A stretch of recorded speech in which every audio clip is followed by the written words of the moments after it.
Imagine living the majority of your life in a haunted house. So I'm talking, you're learning how to say words. You're learning how to ask for your favorite kind of food. Like, I want peas. That's no kid's favorite kind of food. I want applesauce. And during this whole time that you're learning how to speak, you are just surrounded by ghosties and things. It's just totally normal. Can you imagine living your life in a haunted house? The stories you would have. And the stories that you are going to share with us today. I can't wait. Hey stranger, Elaine, Aeris here. Welcome to this person's actual life. And they're going to share it with us.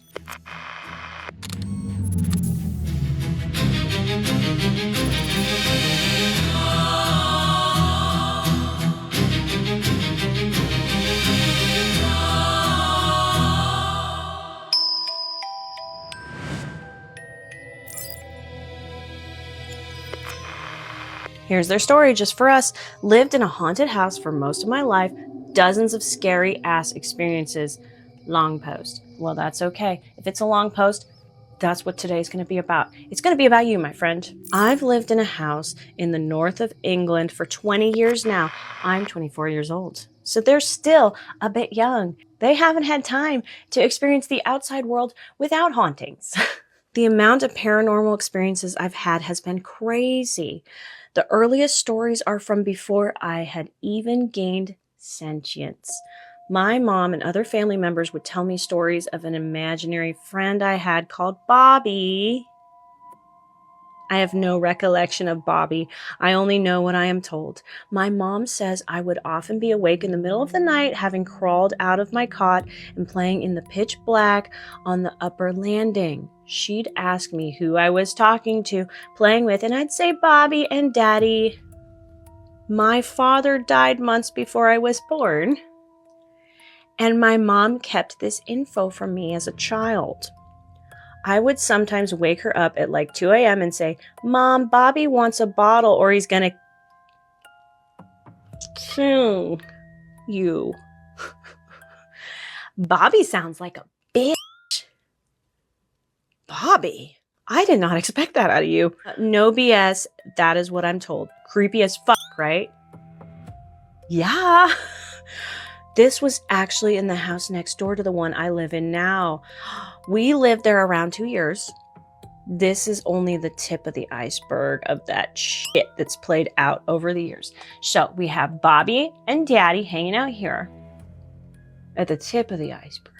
So I'm expecting a lot more down here. And that was already kind of a lot. My earliest experience of haunting was the bathroom taps. In my terms that I'm familiar with, are we talking about faucets? Taps. I was a very scaredy kid, so I would sleep in my mother's bed a lot, probably for way longer than I should have, lol. And I can remember for months at a time, every night as we would be going to sleep, the taps in the bathroom would turn on ever so slightly at first, then progressively opening more and more. I don't like that at all. One of us would have to get out of bed and turn the taps off tight. It was very unsettling. Mom got a plumber out to look at the taps, and he looked at her like she was crazy when she told him the taps were turning on by themselves. This gradually came to an end, and I sort of forgot about it. Then I think maybe a year later, I was around 13. At this time, it was a dark evening in winter, I think, and I was getting ready to leave the house. As I was just about to leave the house, I heard my TV turn on in my bedroom. I was the only one home.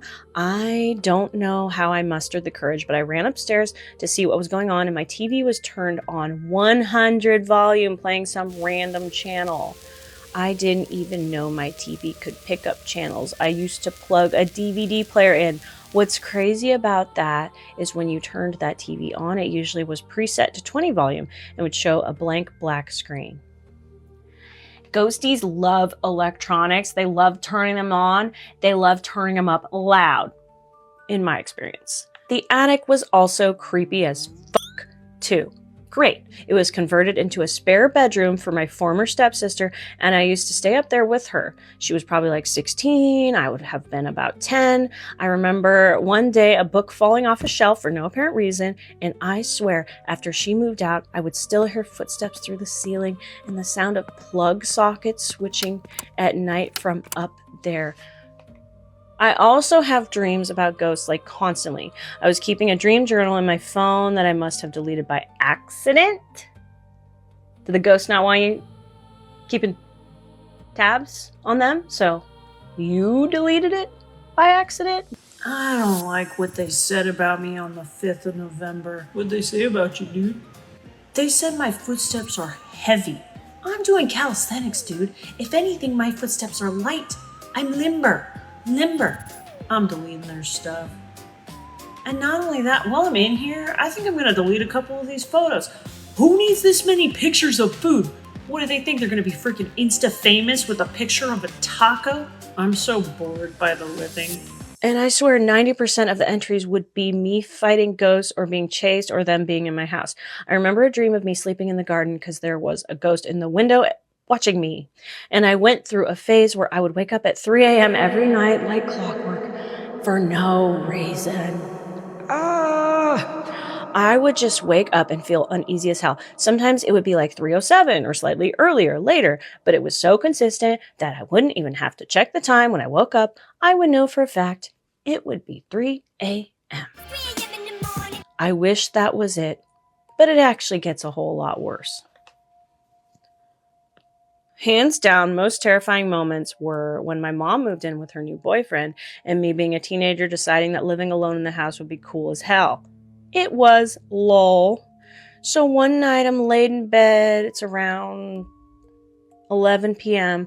and just as I'm right about to fall asleep, my bedroom door fucking swings open and stops at 90 degrees. The door was clicked shut, and I swear to God, there was not a single window open.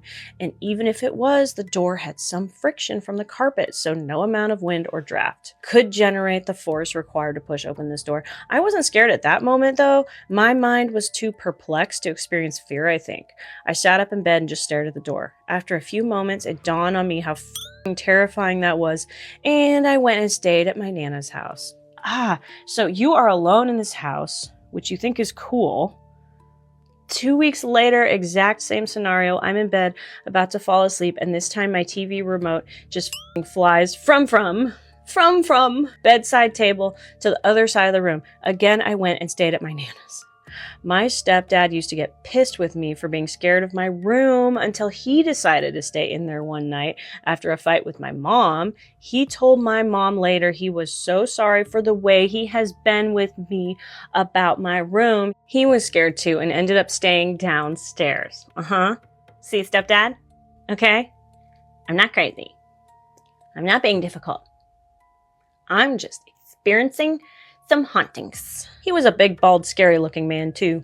I don't care how scary you look. No matter how strong you are, no matter how ripped you are, you're jacked, that's not going to do any good against an entity, okay? You think a demon cares if you got a few muscles? You think a demon cares about muscles?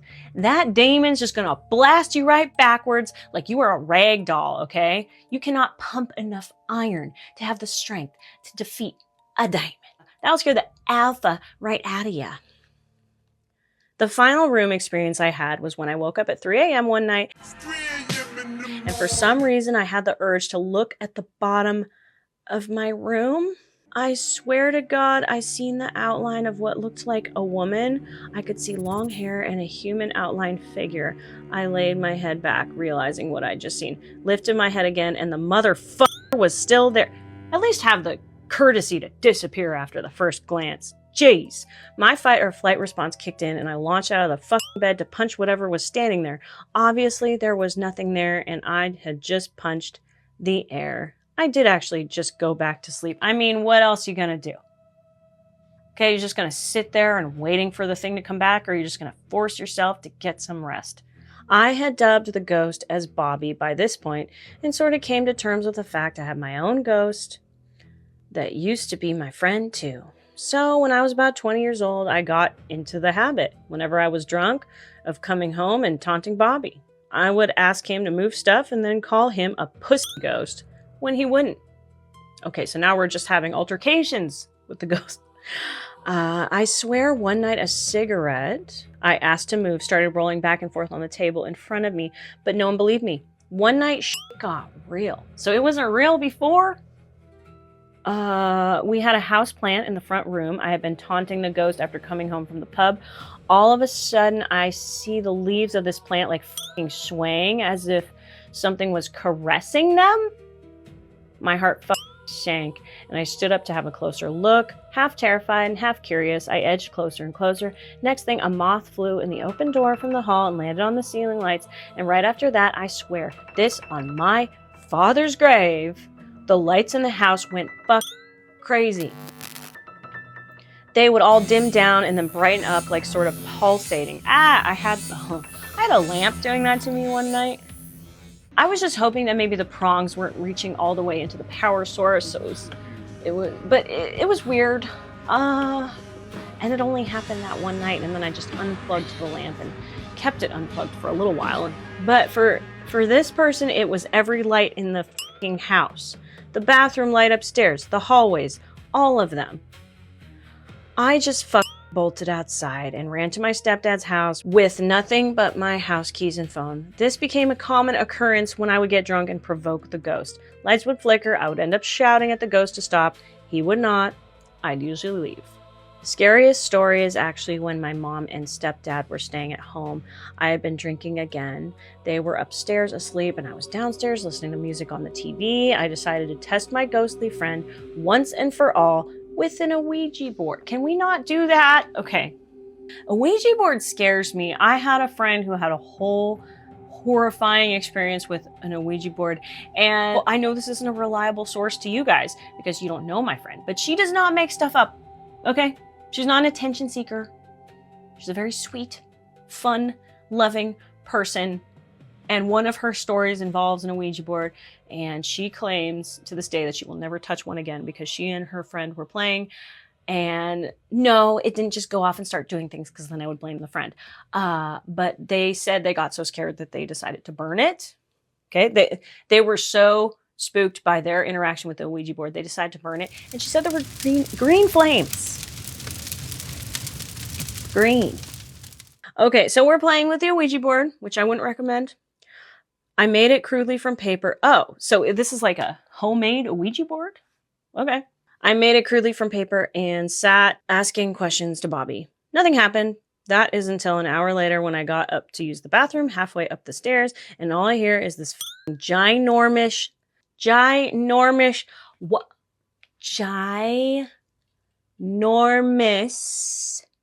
crash from downstairs. It sounded lime.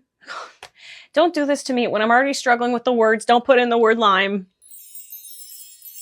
It sounded like someone had launched the heavy glass table across the room. I think that OP has been typing so much at this point that the words are just degrading. Table. I understand. This is a long story. You had a lot to get off your chest. You have a whole lot of memories with hauntings here. Where were we? It sounded like someone had launched the heavy glass table across the room. I didn't dare go down right away, so I opened my mom's bedroom door to see if they had heard it too. They were fast asleep. I went downstairs reluctantly to check out the noise, and not a single thing was out of place. I've been scared in this house more times than I can even remember. Get out! Get out! These experiences would all come with a sickening, foreboding feeling. Best way to describe it would be a get the out of there feeling. So the EB-bejeebies, you might say. Is OP still in this house? Or is OP finally out? Are you still here at 24? Have you gotten out? I really hope you're out. Let's get into what some people have to say about this creepy as house. This house is creepy as fuck. You're just living like this? I guess this became OP's normal. This became your normal. Oh, I guess I'm just living in this fucked up house. God. Oh, okay. Okay, so they're still there? Because look, TV in the living room turned off by itself shortly after writing this. Lol. That is very mild, though. Tolerated even. So you're still there? Get out. I realize that finances are always an issue, but get out. Why are you still there? You can live a normal life. But wait, there's more. Forgot about another very strange occurrence in the house. I remember one night I had a very vivid dream, more of a nightmare. I had dreamt that I had killed my uncle and buried his body under the concrete Plymouth in our back shed. The dream was so real and seemed to go on for hours. I seen myself committing the act and even had to keep my cool in front the rest of my distraught family. I seem to have zero emotion regarding the death. This is where it gets weird as fuck, though. The dream creeped me out so much that I mentioned it to my mother a few days later.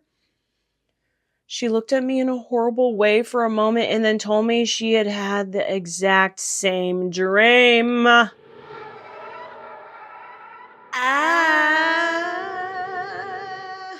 She could recall the feeling of being distraught in the dream and said that it was horrible as everyone was looking for my uncle and she knew where he was but couldn't say anything because she had to protect me. Oh, so she had a dream that Opie did it?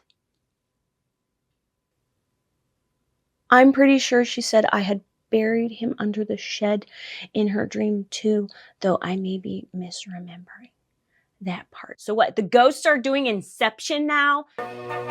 No. That is not okay. What is up with this house? Holy crap. Get out of there, please. Please get. So we have S. Johnson coming in here. The same type of crash incident happened to me in the first haunted place I lived in. I mean, it sounded like someone had pushed over the big screen TV in the middle of the night. When my husband and I got up the next morning, not a single thing was out of place. I moved in with my mom a short while later after some other scary shit kept happening. Lol. OP comments. Kind of funny to imagine spirits having a playbook they all follow.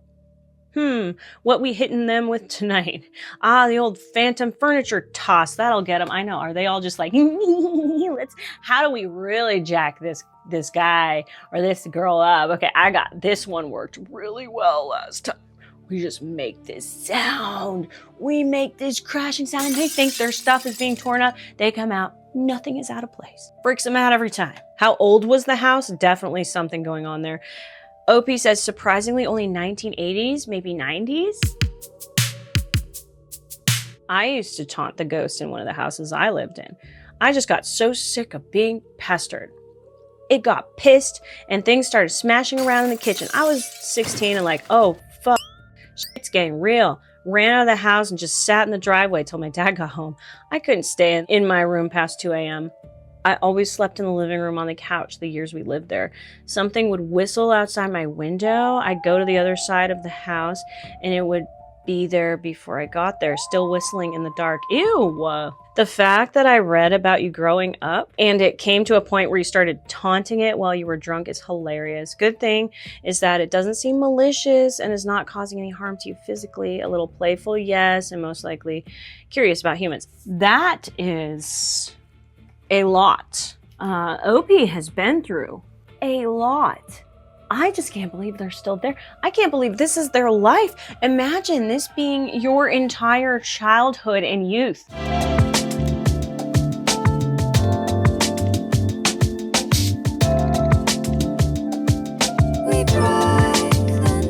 We're in an Alice in Wonderland type of world we live in. The stuff that's happening in the news, it's so bonkers that you can tell people virtually anything and it's believable now. See you next weekend, maybe. And I hope your dreams are sweet and haunted free. Bye.